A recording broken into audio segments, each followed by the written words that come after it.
que el régimen, con lo que está ocurriendo, con las políticas que tiene en ejercicio, con el bloqueo al referéndum revocatorio. Yo creo que el conspirador máximo mayor en esta hora en Venezuela hoy es el régimen.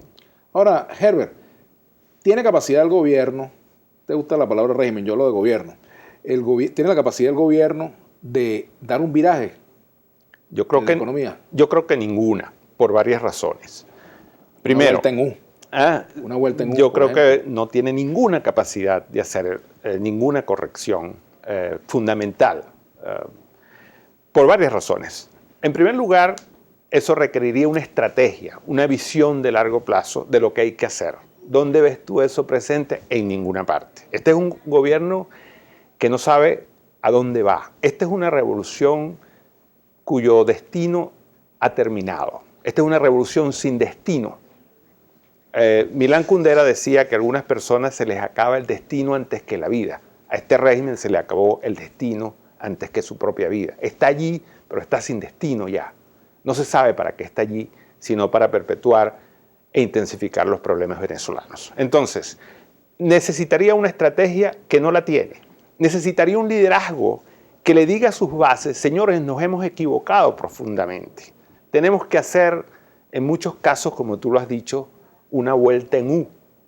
Nos hemos equivocado en el tratamiento del sector privado. Tenemos que dar marcha atrás completamente.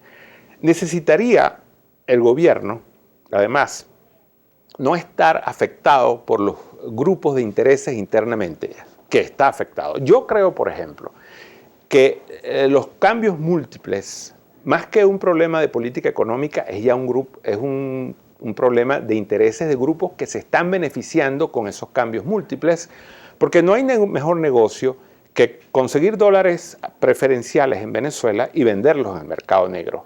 Eso es mejor negocio que el narcotráfico, por varias razones. Primero, por la magnitud de la ganancia, pero además porque estás metido en un negocio legal, entre comillas. Estás de alguna manera validado por el propio Estado que te está permitiendo hacer eso, mientras que en el negocio del narcotráfico tienes que correr algunos riesgos, incluido el riesgo de ser perseguido por los Estados Unidos. Entonces, no tienes la burocracia administrativa necesaria. El gobierno ha creado una burocracia totalmente clientelar, donde lo que ha importado es la lealtad al régimen, no los méritos. Y tú, para ejecutar un programa de cambios en Venezuela, necesitas contar con equipos. Entonces, ninguno de esos factores está presente. Por lo tanto, no veo ninguna posibilidad de que este régimen haga ningún viraje sustancial. Voy a leer varios mensajes para que hagas un comentario, ¿no? Aquí dice Azocarnoel, este es el mismo individuo del plan de ajuste económico que produjo el Caracazo en 1989. Señor economista Torres, el empresario usurero y bachaquero es bueno, régimen forajido, dice Félix García. ¿Qué más bajo puede caer Venezuela para que pueda entender que este sistema fracasó? Dice Ezequiel por aquí. Otro comentario. Dígale al economista que Venezuela es el único país que permite mayor ganancia. Félix García. Por tu palabra, eres parte de la conversación, ya lo leímos por aquí. ¿Será bueno sincerar el tipo de cambio?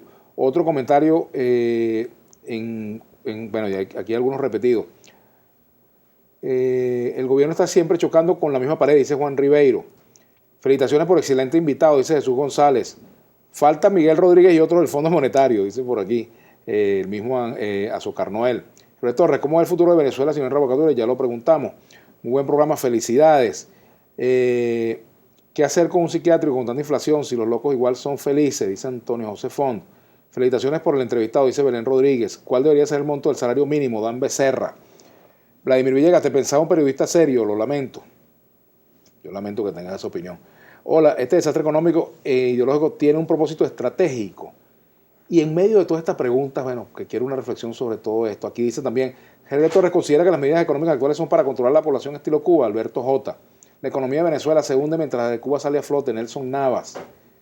¿Cuál sería el segundo paso para que la economía se estabilice en Venezuela después de que este gobierno salga? Dice Juan Manuel.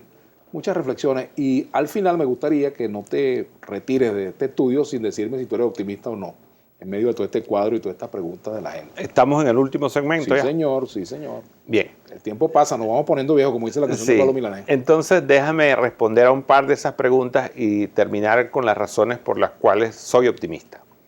Si es que lo eres, ¿no? Absolutamente, lo soy. tengo mucha esperanza y creo mucho en Venezuela y su futuro. Pero de las preguntas que han sido... Esa de Trino Márquez aquí también. Saludos a Trino. De las preguntas que han sido lanzadas, dicen, los empresarios aquí tienen tasas de ganancia que no tienen en ninguna otra parte del mundo. Bueno, resulta que quien hace que los empresarios en Venezuela tengan que buscar tasas de interés muy altas, perdón, de ganancia muy alta, es el régimen.